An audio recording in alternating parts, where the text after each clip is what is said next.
Good evening dear student. आज हम लोग मैग्नेटिज्म एंड मैटर का जो कॉन्सेप्ट है उसको पढ़ाने वाले हैं। देखिए, सबसे पहले मैग्नेटिज्म एंड मैटर में पहला पॉइंट आता है बार मैग्नेट है।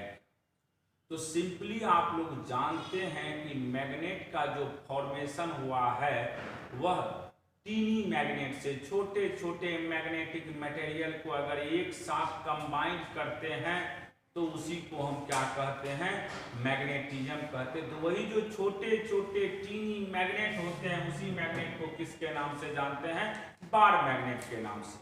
और याद रखिएगा कि बार मैग्नेट में भी दो पोल होते हैं, एक नॉर्थ पोल होता है और दूसरा क्या होता है, साउथ पोल होते हैं। तो डिफिनेशन एक लाइन में ये लिख सकते हैं, a bar magnet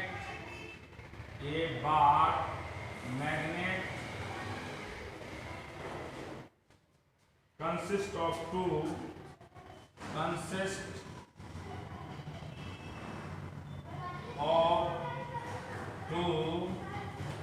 equal and opposite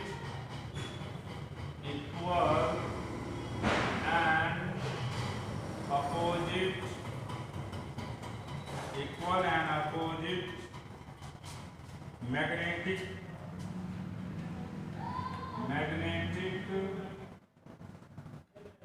pole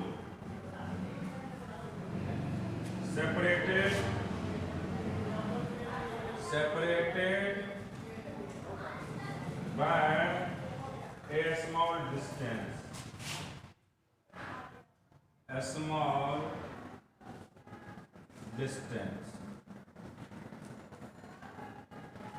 जैसे देखिए, समझिएगा, यहाँ पे एक पोल है, दूसरा पोल यहाँ पे होगा, ये -m है और ये +m है। इसको साउथ पोल कहेंगे और इसको नॉर्थ पोल कहेंगे। तो सिंपल याद रखिएगा, ये जो बने हुए होते हैं वह equal and opposite magnetic pole है, एक का +m है तो दूसरे का -m है। और ये जो डिस्टेंस से सेपरेट होते हैं वह स्मॉल डिस्टेंस है। किससे, स्मॉल डिस्टेंस से वह सेपरेट होते हैं। अब देखिए, यहाँ पे दो चीज समझना होगा आप लोग को, एक होता है मैग्नेटिक मेरिडियन और दूसरा होता है मैग्नेटिक एक्सिस की बात करेंगे। तो देखिए, एक्सिस का मतलब हो गया जिस पे होता है उसको एक्सिस कहते हैं, और वाई एक्सिस के अबाउट जो होते हैं उसको हम लोग मेरिडियन के नाम से जानते हैं। जैसे देखिए, ये मान लीजिए एक मैग्नेट है, समझिएगा छोटा सा पॉइंट है, ये साउथ पोल है और ये नॉर्थ पोल। तो साउथ और नॉर्थ है। अब ये जो यहाँ पे ऐसे बनेंगे इसी को हम लोग क्या कहते हैं, मैग्नेटिक एक्सिस।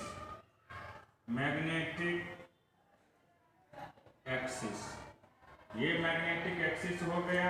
और मैग्नेटिक मेरिडियन की बात करते हैं तो ये जो वाई एक्सिस है, ये वाई एक्सिस, इसी को हम लोग किसके नाम से जानते हैं, मैग्नेटिक मेरिडियन के नाम से। Magnetic meridian.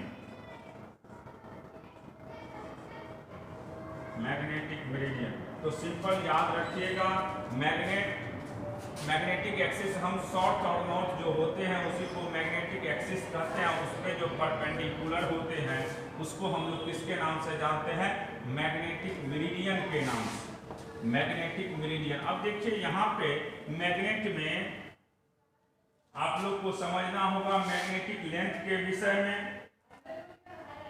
देखिए, दो लेंथ होते हैं, एक मैग्नेटिक लेंथ होता है और एक ज्योमेट्रिक लेंथ होता है। Magnetic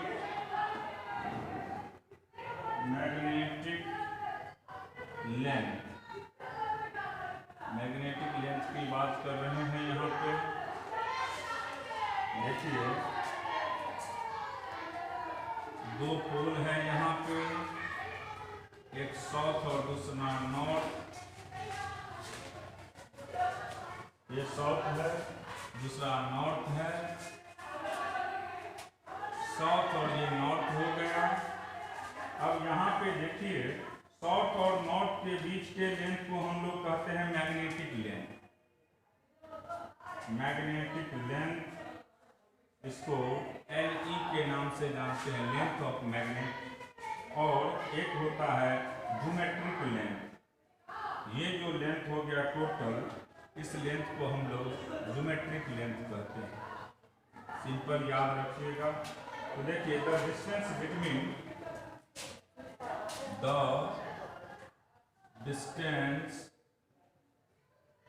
distance between the two pole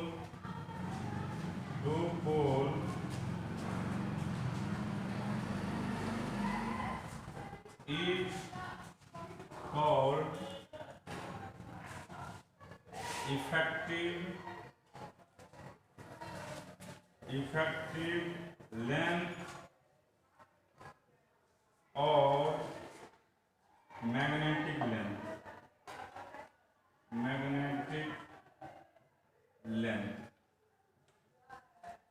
LE के नाम से जानते हैं।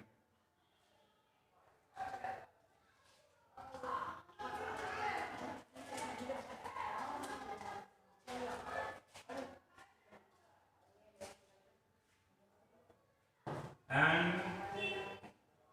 the total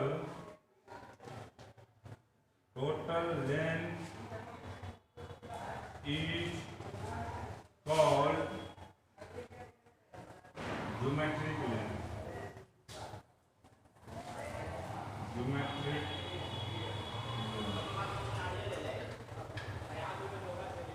देखिए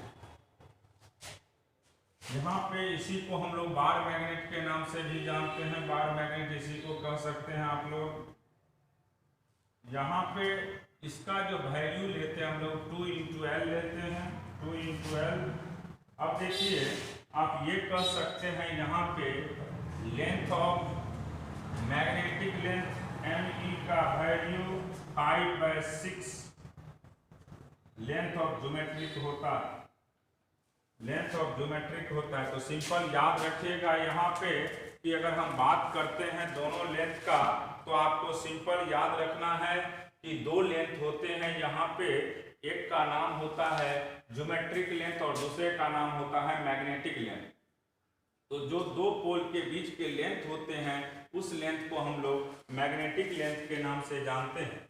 जो 2 पोल के बीच का डिस्टेंस होता है उसको किसके नाम से हम लोग जानते हैं? मैग्नेटिक लेंथ के नाम से जानते हैं। और सिंपली याद रखिएगा कि ज्योमेट्रिक लेंथ की बात करते हैं तो टोटल जो डिस्टेंस होते हैं उसको हम लोग किसके नाम से जानते हैं?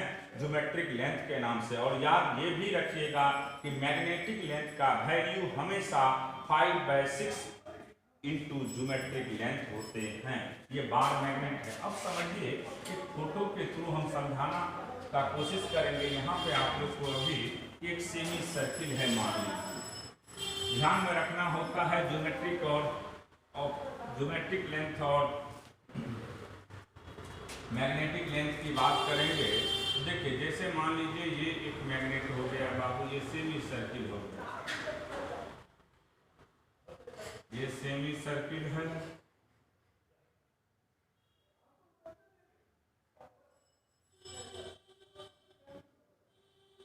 समझना होगा आप लोग को ठीक से।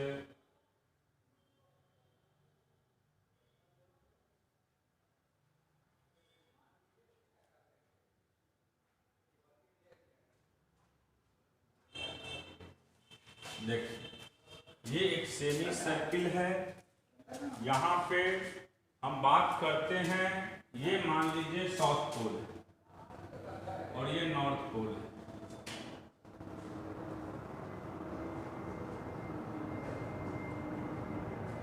अब देखिए ये साउथ और ये नॉर्थ हो गया। ये रेडियस इसका r है तो यहाँ से यहाँ तक का डिस्टेंस 2r हो गया। ये रेडियस r है, ये सेंटर पॉइंट है। अब देखिए यहाँ पे आपको हमें पता है कि शॉर्टेस्ट लेंथ लेते हैं। तो अगर इसमें कोई पूछेगा कि सेमी सर्कुलर मैग्नेट क्या हो जाएगा, तो देखिए इसमें भी ज्योमेट्रिक और मैग्नेटिक लेंथ होगा। इसमें भी क्या क्या होगा बाबू? ज्योमेट्रिक और मैग्नेटिक लेंथ। तो अगर हम ज्योमेट्रिक लेंथ की बात करते तो टोटल लेंथ लेना है तो टोटल ये हो जाएगा, तो टोटल इसका वैल्यू क्या होगा पाई इंटू आर। लेकिन अगर मैग्नेटिक लेंथ की बात करेंगे तो शॉर्टेस्ट लेते हैं, मैग्नेटिक लेंथ हमेशा शॉर्टेस्ट होता है और ज्योमेट्रिक लेंथ जो है वो टोटल लेंथ होता है। तो टोटल लेंथ ये हो गया सेमी सर्किल, टोटल लेंथ हम जब भी बात करते हैं तो वह सेमी सर्किल ही फॉर्म करेगा। लेकिन जैसे ही आपका नजर किस पे पड़ेगा मैग्नेटिक लेंथ पे, तो मैग्नेटिक लेंथ हमेशा साउथ और नॉर्थ के बीच के डिस्टेंस होते हैं और ये डिस्टेंस हमेशा कितना होगा बाबू 2r। सरकम फेरेंस में जो शॉर्टेस्ट डिस्टेंस होते हैं वह 2r हो जाएगा। तो सिंपल आपके दिमाग में अब एक पॉइंट तो क्लियर हो गया होगा कि मैग्नेटिक लेंथ कहते किसको है और ज्योमेट्रिक लेंथ कहते किसको है। मैग्नेटिक लेंथ हो गया साउथ और नॉर्थ के बीच का जो शॉर्टेस्ट डिस्टेंस होते हैं उसको किसके नाम से हम जानते हैं मैग्नेटिक लेंथ के नाम से। और ज्योमेट्रिक लेंथ जो होता है वह टोटल लेंथ होता है किसी मैग्नेट का। क्लियर हो गया। तो ये टोटल लेंथ हो गया, इसलिए इसको ज्योमेट्रिक कहेंगे और जो शॉर्टेस्ट होगा उसको क्या कहेंगे मैग्नेटिक। अब देखिए इसके बाद इसमें आप लोग को ज्योमेट्रिक और मैग्नेटिक लेंथ जब समझ में आ चुका है तो देखिए ध्यान से, इसमें आप लोग को हम बात करते हैं कुछ इसके कॉन्सेप्ट के विषय में। यहाँ पे वैसे दिया नहीं है उतना अच्छा से कि जैसे मान लीजिए हम कॉन्सेप्ट का चर्चा करेंगे इसमें।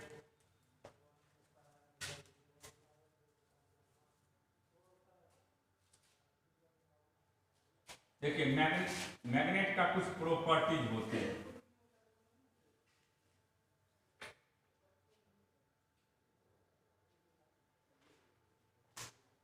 देखिए यहाँ पे सबसे पहले पोल स्ट्रेंथ, पोल स्ट्रेंथ की बात कर रहे हैं। पोल स्ट्रेंथ को हम स्मॉल m के नाम से जानते हैं।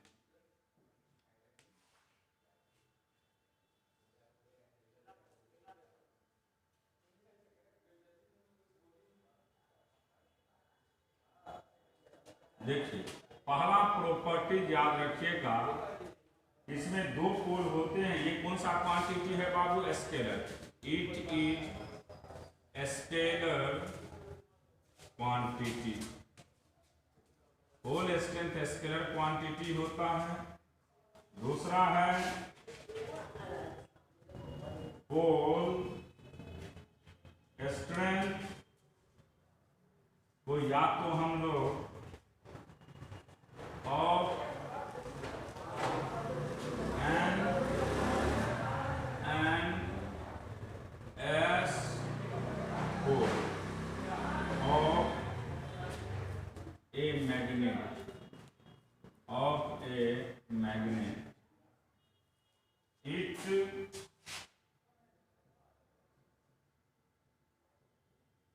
conventionally represented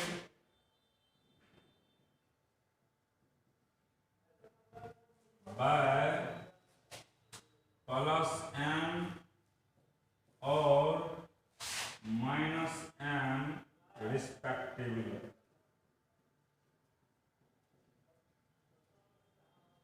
तीसरा प्रॉपर्टी बराबर बोर्ड में पूछा जाता है।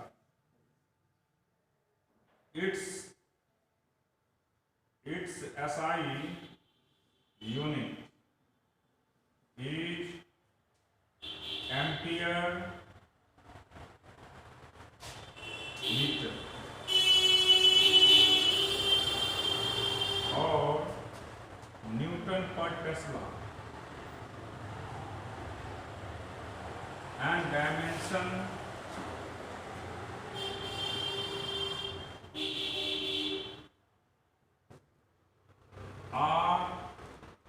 RLA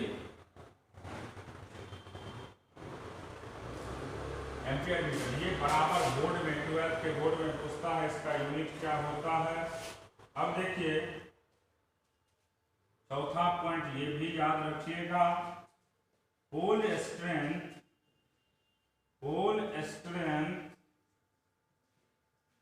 of the magnet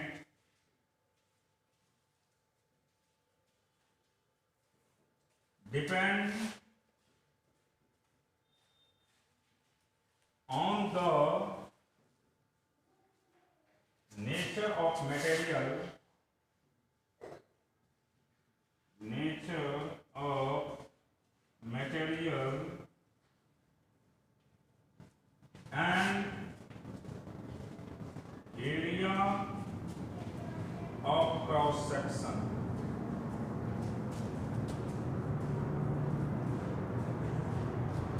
It doesn't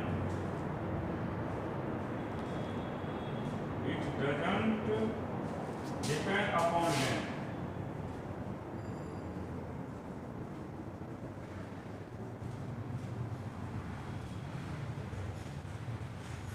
देखिए सिंपल याद रखिएगा, हमने लिखे हैं pole strength of magnet depend on the nature of material. किस मटेरियल से बना हुआ है उसके नेचर पे डिपेंड करता है, और ये कभी भी an area of cross section, और ये किस पे डिपेंड करता है, एरिया ऑफ क्रॉस सेक्शन। इसका मतलब ये दो चीज पे डिपेंड करेगा।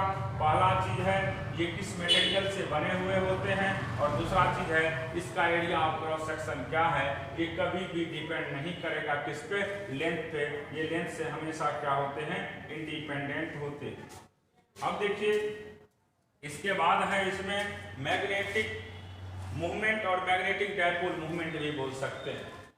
देखिए इसके बाद पोल स्ट्रेंथ के बाद मैग्नेटिक मूवमेंट कहिए या मैग्नेटिक डायपोल मूवमेंट कहिए।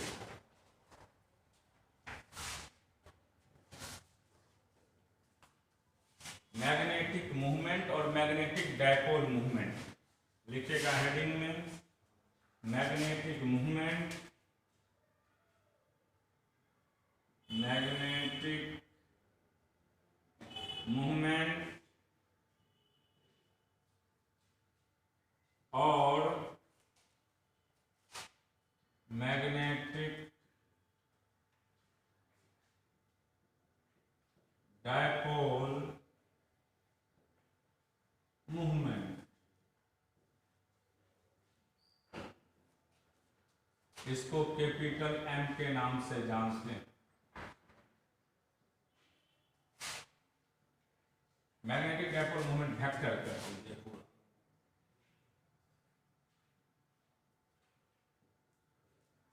देखिए सिंपल याद रखिएगा कि मैग्नेटिक डायपोल मूवमेंट वेक्टर जो है ये दो चीज के प्रोडक्ट होते हैं, pole strength and separation between two magnet. तो लिखेगा definition, it is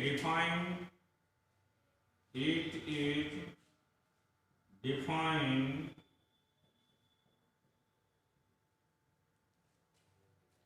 as a vector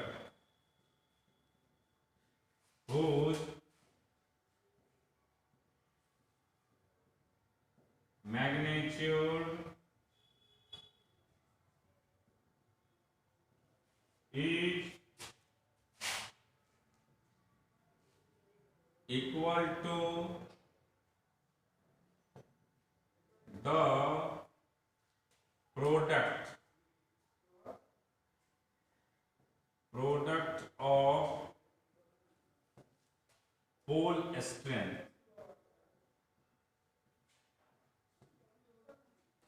product of pole strength and separation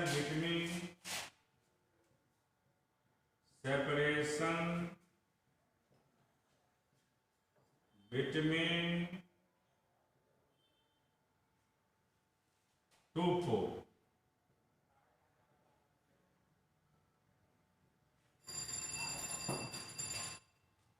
And its direction is always from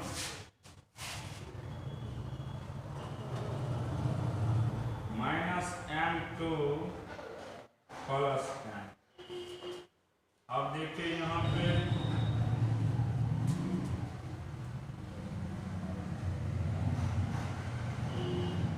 ये हो गया -m, ये हो गया प्लस m और ये बीच का डिस्टेंस हो गया 2l।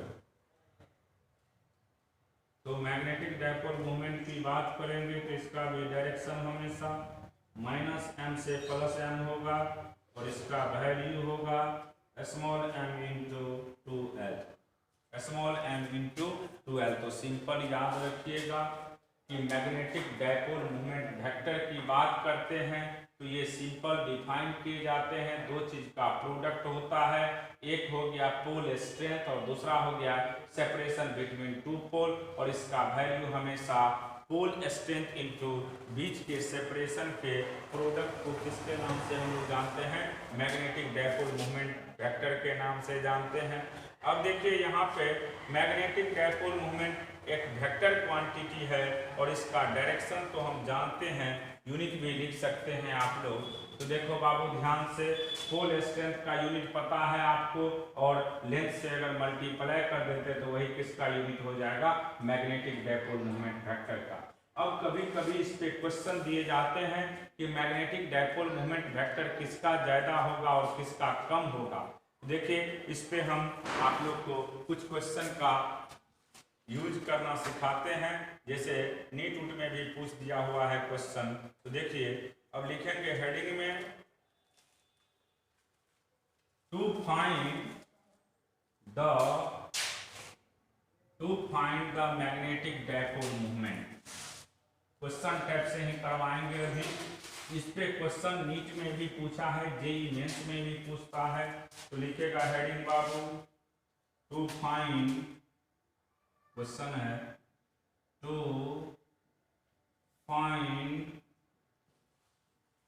Find the net magnetic dipole movement vector. दिखा देते हैं क्वेश्चन, बैंक में भी क्वेश्चन दिया हुआ है यहाँ पे।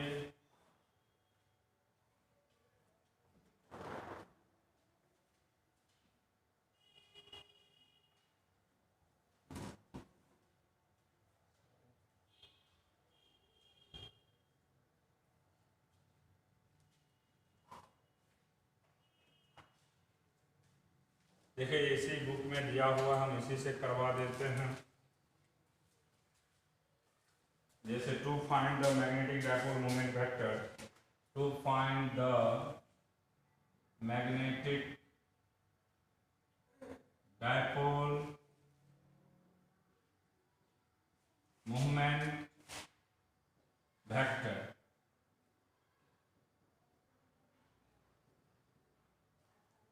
देखिए यहाँ पे सबसे पहला है, यहाँ पे साउथ पोल है मान लीजिए और यहाँ पे नॉर्थ। फिर दूसरा भी मैग्नेट है, देखिए यहाँ पे नॉर्थ है और यहाँ पे साउथ। तो सबसे पहले देखिए इसका डायरेक्शन इधर से इधर होगा, इसका डायरेक्शन हमेशा साउथ से नॉर्थ और इसका डायरेक्शन इस साउथ से नॉर्थ होगा। तो ये हो गया मान लीजिए M1 और ये हो गया आपको M2। तो नेट क्या हो जाएगा बाबू, डायरेक्शन एक दूसरे का अपोजिट है, इसलिए इस केस में अगर कोई पूछेगा M1 माइनस M2 हो जाएगा, यानी M इंटू इसका भी वैल्यू 12, M इंटू 12, तो नेट वैल्यू आपका 0 हो जाएगा। क्योंकि जैसे ही आपको दो मैग्नेट अपोजिट डायरेक्शन में दिखेगा, आप इसी तरीका से उसके वैल्यू को लिख दीजिएगा। ये फर्स्ट हो गया। कभी ऐसा दे देगा आपको, हो सकता है कभी आपको इस तरह से दे दिया जाए, दोनों सेम डायरेक्शन में हैं।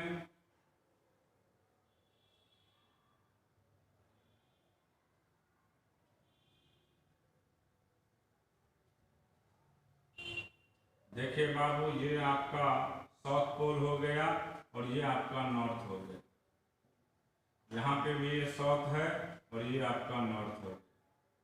अब देखिए इसका भी डायरेक्शन इधर ही होगा, इसका भी डायरेक्शन इधर ही होगा। ये M1 है, ये M2 है। M नेट की बात किया जाए वेक्टर के अनुसार जुटेगा, बीच का एंगल 0 डिग्री है, तो इसका सिंपल वैल्यू हो जाएगा 4ml और ये सबसे ज्यादा होता है। उसके बाद अगर मान लीजिए एंगल पे दिया जाए आपको, तीसरा देखिए, कभी कभी ऐसे भी दे देता है क्वेश्चन में, एक ये है, मान लो बाबू यहाँ पे साउथ पोल है, ये नॉर्थ है, और यहाँ पे भी नॉर्थ है, यहाँ पे है मान साउथ। अब देखिए कोई भी देखेगा तो बीच का एंगल मान लीजिए इसका डायरेक्शन ऐसे जाएगा और इसका भी डायरेक्शन ऐसे जाएंगे, बीच का एंगल मान लीजिए 30 डिग्री हो गया, तो यहाँ पे वैल्यू ज़्यादा होगा, तो यहाँ पे एम नेट की बात करेंगे तो सीधा लिख दीजिएगा आप लोग under root m1 square, m1 m2 का वैल्यू सेम होगा, m2 का square plus 2m1 m2 cos 30 degree. फिर इसी तरीका से 60 होगा, 90 होगा।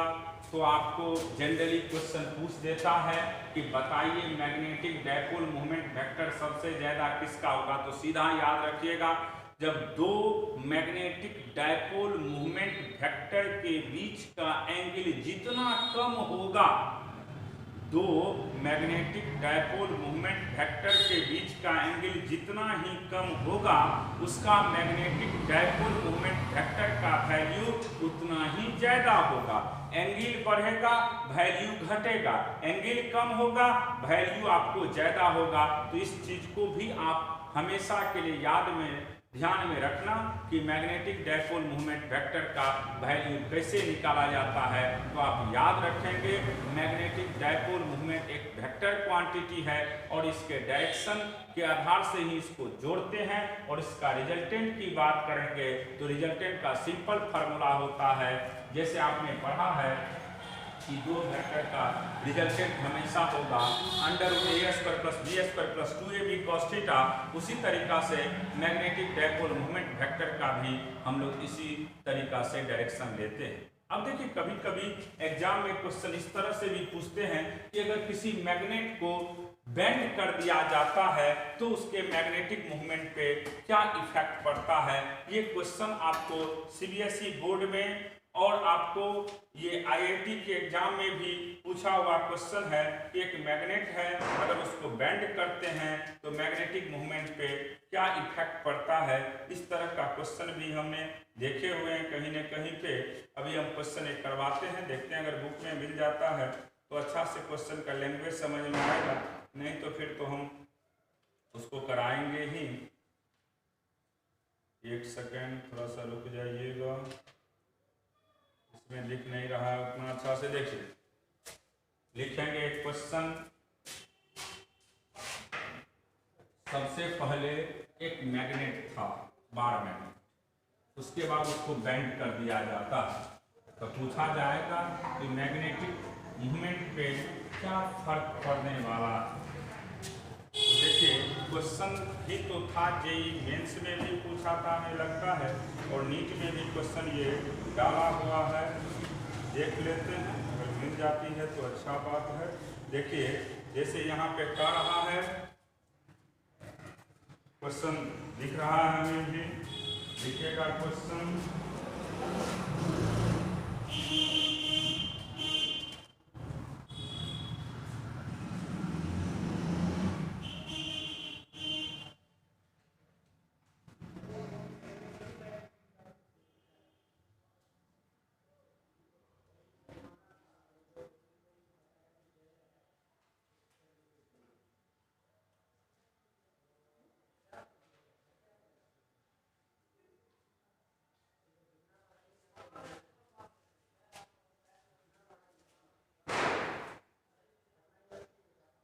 देखिए क्वेश्चन में दिया हुआ क्या है, क्वेश्चन कैसे पूछा जाता है उसको हम बता देते हैं। अभी यहाँ पे इधर यहाँ पे इंडिकेटर में दिया हुआ है, उसके बाद देखिए बाबू क्वेश्चन क्या है।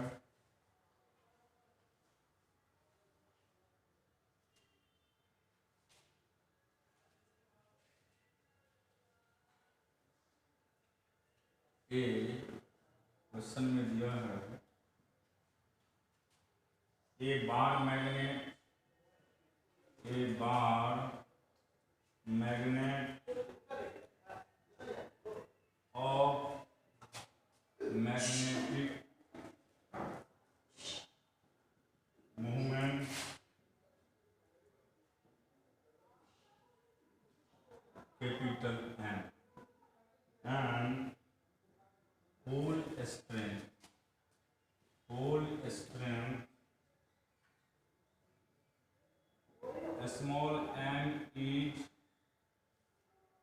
attraction into parts of equal length. Parts of equal length.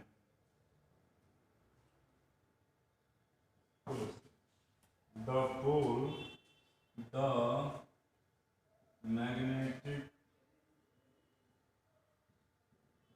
moment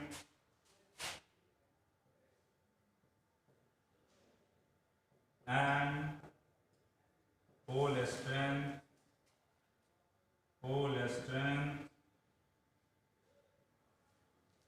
of either part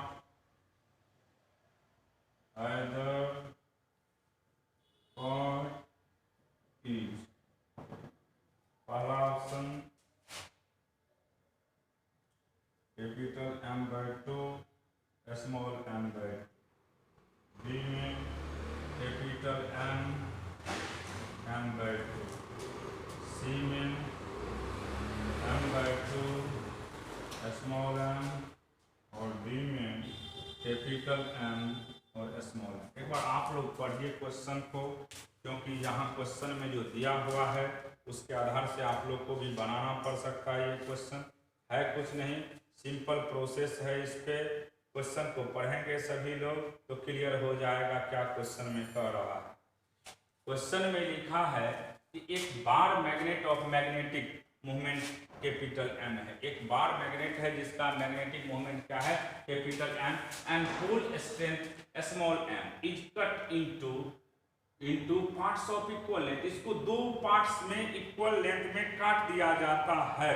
तो आपसे पूछा जा रहा है कि बताइए इसका मैग्नेटिक मूवमेंट पे क्या इफेक्ट पड़ेगा और पोल स्ट्रेंथ पे क्या इफेक्ट पड़ेगा। तो सिंपली देखिए, हमने बता चुके हैं कि जैसे सिंपली देखो बाबू कि ये एक मैग्नेट है, यही पे समझिए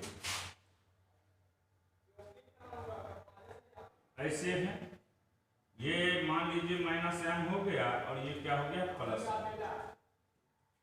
इसका लेंथ टोटल 12 है और ऐसे काटा हुआ है, इसे बीच से काट दिए, ये कट पार्ट या कट लाइन भी बोल सकते हैं। तो अब जो ये लेंथ होगा ये L होगा और ये भी लेंथ कितना होगा, L ही होगा। तो पहले मान लीजिए कैपिटल M था, तो कैपिटल M का वैल्यू 2 स्मॉल m हो जाएगा। अब जब काट दिया गया है तो ईच पार्ट एक कंप्लीट मैग्नेट होगा, ईच पार्ट भी क्या होगा बाबू, एक कंप्लीट मैग्नेट होगा। तो मान लीजिए अब जो यहाँ मैग्नेट का फॉर्मेशन होगा इस तरीका से होगा, यहाँ पे भी अभी स्मॉल m कहिए या -m कहिए और ये +m हो जाएगा। फिर यहाँ पे भी अगर हम बात करते तो ये -m है और ये +m हो जाएगा। ये भी लेंथ इसका L होगा और ये भी लेंथ इसका L ही होगा। तो यहाँ पे मान लीजिए m डैश की बात करते तो m डैश का वैल्यू m × L हो जाएगा। तो सिंपली अगर क्वेश्चन में पूछा जाए कि कोई मैग्नेट अगर हॉरिजॉन्टल रखा रहे, ध्यान में रखिएगा, अगर कोई मैग्नेट हॉरिजॉन्टल रखा रहे और हम किस लाइन से काटे, वर्टिकल लाइन से, तो मैग्नेटिक डायपोल मूवमेंट पे इफेक्ट पड़ेंगे। मैग्नेटिक डायपोल मूवमेंट इसका आधा होगा लेकिन पोल स्ट्रेंथ पे कोई इफेक्ट नहीं पड़ेगा। तो देखिए इसका magnetic dipole movement m × 2l है, इसका m × l है, तो दोनों का रेशियो कर दीजिए। m डैश की बात करेंगे तो 2ml, अब ml कट गया तो m डैश का सीधा वैल्यू होगा m/2। इसका मतलब ये हुआ कि मैग्नेटिक डायपोल मूवमेंट आधा होगा, और पोल स्ट्रेंथ पे कोई इफेक्ट नहीं पड़ेगा। इसका मतलब आंसर क्या हो जाएगा, सी हो जाएगा। तो सिंपल याद रखिएगा कि अगर कोई मैग्नेट हॉरिजॉन्टल रखा हुआ है, कैसा हॉरिजॉन्टल रखा हुआ है, और हम किस लाइन से काटते हैं, वर्टिकल लाइन से, दो इक्वल पार्ट में काटते हैं, तो आपको याद रखना होगा कि मैग्नेटिक पोल स्ट्रेंथ पे तो कोई इफेक्ट नहीं पड़ेगा और मैग्नेटिक डायपोल मूवमेंट उसका निश्चित कितना हो जाएगा, आधा हो जाएगा। तो इस तरह का ढेर सारे कॉन्सेप्ट होंगे। आज थोड़ा हम कम पढ़ा रहे हैं, कुछ वजह है क्योंकि थोड़ा सा यहाँ पे नेट में भी कम ही होगा डाटा, इसी वजह से कम पढ़ाएंगे। अगले दिन थोड़ा सा ज़्यादा पढ़ाया जाएगा। कल होगा तो कल क्लास हो भी सकता है, नहीं तो परसों थोड़ा लंबा क्लास लेंगे। हो सकता है थोड़ा देर तक आप लोग को क्लास दिया जाए, 1-1.25 घंटा। आज थोड़ा कम ही पढ़ाएंगे क्योंकि पेन भी यहाँ पे ख़त्म हो चुका है, इसी वजह से आज कम ही पढ़ा करके हम क्लास को ख़त्म कर रहे हैं।